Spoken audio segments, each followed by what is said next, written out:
Good morning, afternoon. I have no idea. I'm in Los Angeles. I can't tell you how happy I am to be back with Essentials, and as a testimony to their goodwill and lack of judgment, they've given me a keynote spot. I googled the word keynote, and I don't remember what it said. What I want to talk to you this morning about is a passionate topic for me. I've been doing this a long time, and you'll see where this heads, but in general, I'll summarize the beginning of this by telling you that if you did national meetings for orthopedics or derm or anything, there's nobody giving a talk on why what you do means something because their ego satisfaction is unbounded. Whereas in emergency medicine, by self definition, we have to bolster each other up based on the way we're treated. So basically, the title is self explanatory. If you look hard enough, you'll get satisfied with your job. And let's get started. First of all, it's three parts. It's quick. Number one, a little analysis of how we got in trouble and why people don't love us. Number two, a brief moment of reality where I thought the world was getting better, and you'll see where that goes. And number three, I firmly believe we have two lives, the life you learn from and the life you lead after that. And you'll see how that ties together. So let's go in the beginning. Okay?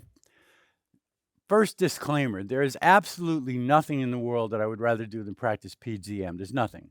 Is it a blessing or a curse? It's a blessing. I'm one of those boring people whose first job was his best job, whose first relationship was his best. I'm pretty limited. But the reality is I'm doing what I should be doing. And I hope all of you hear that and do it and benefit from that as well. 3 years ago, not this stage, but an essential stage, I gave a talk entitled Why What You Do Is Meaningless to Others, that is.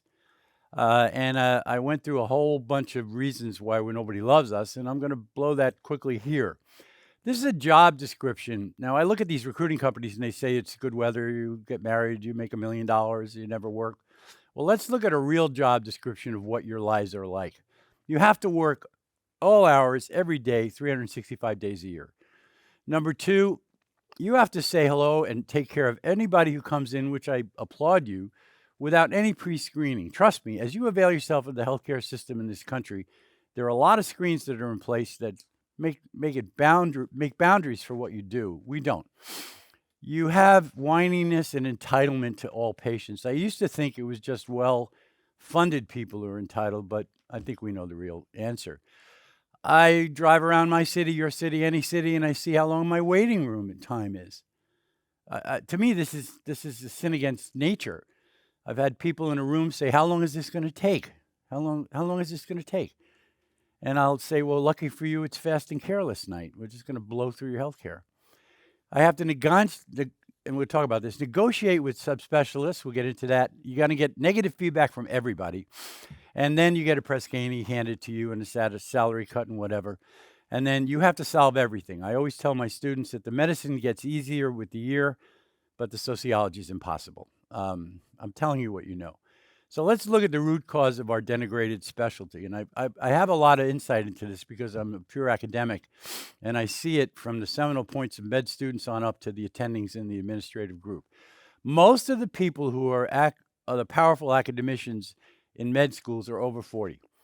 They're actually over 50. And when they trained, and I was there, EM, we weren't too good. Okay, leave it at that. We were kind of sketchy. We are often the last subspecialty created in a med school curriculum. We also are undervalued for what we do. We pose a serious threat to the order of things. I know you know this. You teach better. You know a tremendous amount of medicine, and students love us. Okay, sounds good. Say you're eating lunch with a surgery resident. My daughter was a med student in the third year. What are you going into? And she said something, and he said, EM? Oh, it's only shift work. There's no follow-up. There's a lot of burnout. They're glorified triage officers, jack of all trades, masters of none. And finally, you're too smart for emergency medicine. How can you say that to somebody? So that comes. What about my residents? I have a love-hate with my residents. Lately, it's mostly hate. But I listen to them on the phone when they get a consult, and they go, "Hi, this is Peter. I'm sorry to bother you. I have a guy with a broken leg," and they sound like an idiot on the phone. And basically, in the future, This same dismissive, rejectable consult is going to depend on you calling them to make money and have a life. It's an enigma. Here's a fact. If I could get one quote out of this, it's the only subspecialty I know where someone who has absolutely no idea of what you're doing is convinced of two things. You're doing it wrong, and number two, they can do it better. I can get into that for an hour, and I won't. What is the challenge to our psyche? You, me, and everybody else, let's admit it. We're narcissists and control freaks. We are charged with mastering every situation in 10 minutes. It's seductive and empowering in your little cocoon. It doesn't apply to the real world. You're just a schlep, believe me. But we try to win the favor of all our patients, okay? So you're coming out of that situation. So do you want to go with the critics, those who don't respect us? I don't know. Let's get part two, a reality check. This is short and sweet and ugly. Back in the pandemic era, this quote hit my head. Andy Warhol said that everybody around me and everybody in this room and your room is going to be famous for 15 minutes. And I started with the pandemic watching TV. I hope the sound comes on. We have sound? Thank you. This is New York City, 6 p.m. every night. I'd watch the news and everybody was clapping for the first line providers. Medical, social, economic. And I turned around to my wife, I said, look at this, we finally made the big time. People care. It's wonderful. Well, nobody likes a story that ends well. So here's COVID and here's the fight we were faced with. We were on the front line trying to keep it at bay. So what happens? Well, this happened. America is failing at sound? COVID by so many metrics. As cases rise again. Okay. Something's going on, and you ought to look into it as reporters. Where are the masks going? Are they going out the back door? Our doctors get more money if somebody dies from COVID. Children burn masks. 2 dozen people burn. Okay. Sorry about the politics, but I'm not really. This wrote itself. So this is the philosophy of my life. When I die, I want to be reincarnated as Bill Murray. What would you do if you were stuck in one place and every day was exactly the same and nothing that you did mattered? No, that sums it up for me. Okay. Part three, the good part, okay? I don't want you all to run out and try to hang yourselves. So what are you left with? What's the point of all this? Well, I can look back. Many of you are hopefully looking forward. This is the life you learn from and what you lead after that. And it comes down to what got you into this in the first place. These two flow charts, take a look. You can do this at your leisure. If you look at the EM choice, it claims if you have ADHD, you go into EM. Here's a better one. I like this one. If you're crazy but have an attention span, you go into psych. But if you don't, you go into EM. You're wired a certain way. You cannot change this. You have to adapt your life to fit it. You do have this seat for the end or the beginning of the world. You get to witness what is out there in society every single day. I'm pretty plugged into the peds general world, and I'll get these stupid case reports of deadly, God forbid, virus or a new case. EM knows it. We hear about it way before it becomes a trend. That's your seat. Now, what are you going to do with it? And this is what you're going to do. Legacy. What do you leave behind? What do you have to look back on? And I'm here. What you have is the most impressive thing I can tell you. You have improved medical care in this freaking country just by working, just by paying attention to what you do. What's my point? What we have all built. Now, I'm in the world of PEDS-EM, and I do a ton of journal reading, whatever. And I kind of know what's out there. And I just took a 10-year look back at what in PEM we, EM, has written and done. Nobody else. And here's some like greatest hits. But take a look at this. We looked at serious bacterial illness in kids. We looked at every single way you can look at fever. We love urine. We look at white counts. Are they worth anything? We looked at markers. Don't even get me started. We looked at, oh my God, I can do a tap better if I do ultrasound. Patients get better. I can pick out Kawasaki's better than the average bear. I can pick out Lyme disease. People looked at managing step by step. Clinical policies came out of all this. And then eventually Nate Kupperman's stuff We have a protocol for identifying febrile infants leading to a policy statement and a guideline by the AAP. We did it all. Didn't happen in the basement, didn't happen on the 9th floor. Look at this. We take care of migraine. We look back on it. We try to cut back on radiation. We try to stop poking holes in kids who have benign events that are paroxysmal and frightening. We stop, especially bruies. I miss Alties, but crying infants. We look at every facet of what we do every single day, and we have the beauty of you are what I would call your whole career is a randomized controlled study, and just don't be freaking double blinded to it. You're seeing it. If 10 people tell you to get a haircut, make the appointment. I remember when Kawasaki started coming in, we didn't have a clue what the hell it was. We nailed it. It's our disease. I'm preaching to the choir. Look at this triage protocol for oral radiation. Somebody figured out Zofran was safe. We looked into it more than you can imagine. And somebody said, well, why don't I give it earlier in the care of my patient? So all of a sudden we have waiting room protocols, rapid testing, elevated heart rate. Is it dangerous?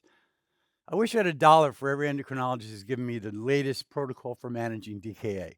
In my bubble room where we work, I have a special box. It's called the bullshit shredder. And I thank the new endocrinologists for their care, and they leave, and I shred it. Because it really hasn't changed. We change it. Variation in anaphylactic care. Can we do better?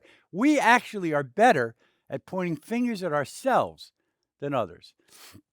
Child abuse, sad but true. And then Munchausen's, which we defined. I'm just going to keep rolling through these, okay? Look at the one on the right. Timeliness of beta agonists and steroids in asthma and reactive airway disease. We know earlier better. Why not do it? We do it. We affect the change. On the left is the antithesis. The AAP says albuterol kills people. We know the truth. It works.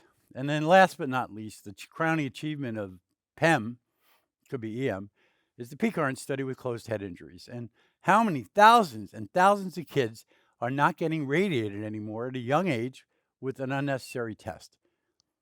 We did this. You did. I'm done. You did this by just showing up at work, spotting a trend, maybe doing a study or joining a study, and all of a sudden you have a cohort.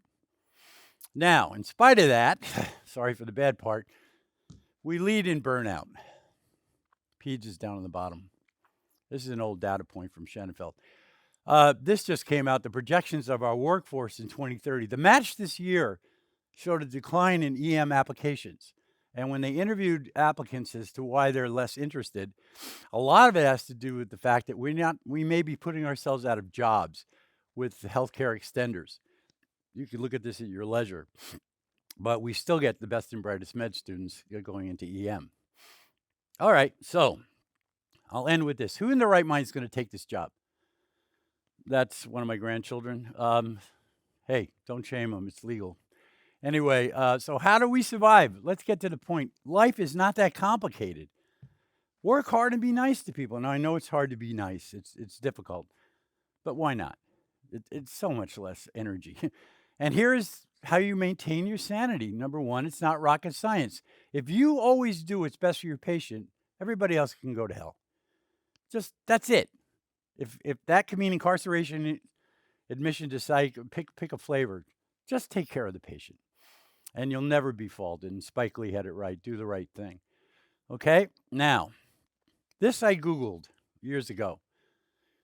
ER docs are stupid. We're idiots. We're dumb. We're rude. We're called whatever. Glorified triage officers. Let's change it. After what I just told you, I want you to do this. We are indeed observant. We are, number 2, perceptive. Pay attention. Number 3, we're compassionate. You know in your heart you'll go walk in the hole and you want to kill yourself on a shift, but you have empathy when you're in the room. You're a team player. We coordinate with each other. And in the end, you say no to no one, and that's God's work in my mind. So I'll end with this little graphic. Down the left is depression, like I outlined. On the right is on and again, all about the patient, not you, patient, and paying attention. And that's a ticket to happiness, okay? But I'll tell you the real secret to eternal job satisfaction. Forget everything in this talk. If you want to be happy, number 1, I want you to try this experiment. Go home, lock your significant other and your dog in the trunk of your car. After 5 minutes, come back and pop open the trunk. Who's happy to see you? It's the dog. But in the end, and I leave you with a video, in case of emergency, I want you to play this clip. I hope the sound plays. I deserve good things. I am entitled to my share of happiness. I refuse to beat myself up. I am an attractive person. I am fun to be with. I'm done. You're starting. Take over. Do it right. It ain't hard. Hello, I'm your caregiver. How can I help you? I wish all of you absolutely good health, and thanks for your time.